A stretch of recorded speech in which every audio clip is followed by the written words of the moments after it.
Ito na mga ka-viewers, yung puso na nakuha natin. Laki mga ka-viewers. Yan.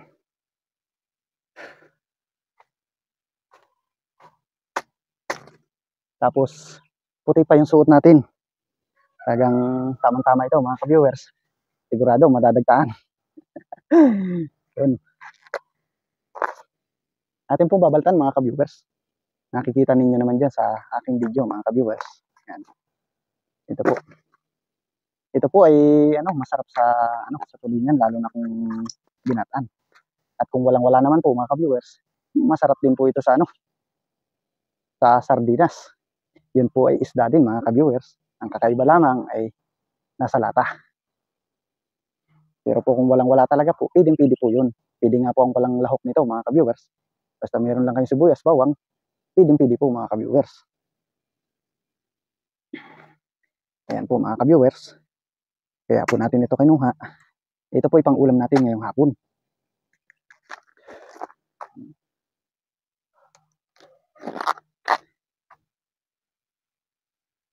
Ito nga pala mga ka-viewers. Ang tawag nga pala ito dito sa amin ay puso ng saging. Ngayon, hindi ko lang po alam kung ano po ang tawag nito sa inyong lugar. Kaya humihingi po ako sa inyo ng comment. Mag-comment po kayo dyan kung ito po ay napadaan doon sa inyo. Itong video na ito, ay pakicomment na lang po kung ano po ang tawag. Ngayon po mga ka-viewers, para alam ko din po. Para naman po, alam ko po kung anong tawag po dyan sa inyong lugar. At kung sakaling magpunta po ako dyan sa inyo, ay alam ko na po mga ka-viewers. Ngayon nga pala mga ka-viewers, yung laki ng puso mga ka-viewers, ito na po yung liit niya ngayon. Nakikita niyo po yan mga ka-viewers, yung kulay pula na yan. Tatanggalin pa po natin ito. Pero sa iba ito mga ka-viewers, hanggang dito lang po yung tinatanggal nila. Tapos saka pa lang po nila tatanggalin ito. So dahil po mga ka-viewers ay ito ay malambot pa. Po. Kaya pagugulayin ko na ito mga ka-viewers, ito po ay hanggang dito lamang, kalahati. Tapos tatanggalin ko po itong ibang kulay na ito.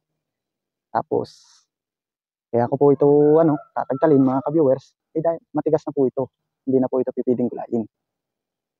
Kaya ko po ito tatanggalin mga ka-viewers. Ito po ay matigas na.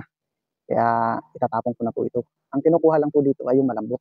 Sa mga hindi dyan pamilyar gulayin ito, ganun po ang paggugulay nito. Yung malambot lang po ang kukunin. Para po kayong nag-ubod ng kahit anong ubod po mga ka-viewers.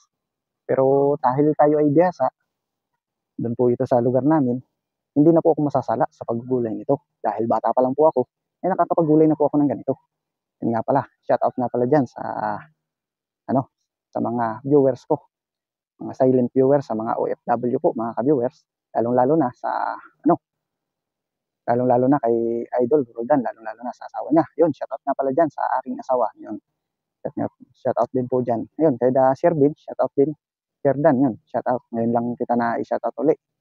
At nung mga nakaraang video ay hindi ganun kahaba yung mga ina-upload ko. So, yun. So, ayun mga ka-viewers, hanggang dito na lang po siguro yung aking video na ito. At gawa ng uulan po dito sa aming lugar. Kaya hanggang dito na lang po yung aking video. Ayun, paki-comment na lang po kung kayo ay natuwa dito sa aking video na ito. At samahan nyo na rin po ng like at saka share po mga ka-viewers para maraming makapanood nitong video na ito ng mga kababayan natin.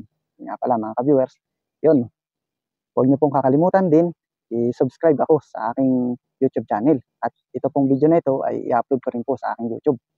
At kung kayo po ay nahirapan pong yung link po ng aking YouTube, hindi na po kayo mahirapan mga ka-viewers. Nandiyan lang po sa may baba ng aking profile. Pindutin niyo lang po 'yun, madadirect na po kayo doon sa aking YouTube channel. Maraming pong salamat mga ka-viewers sa inyong suporta. Yun nga pala sa family si Kukot, yun.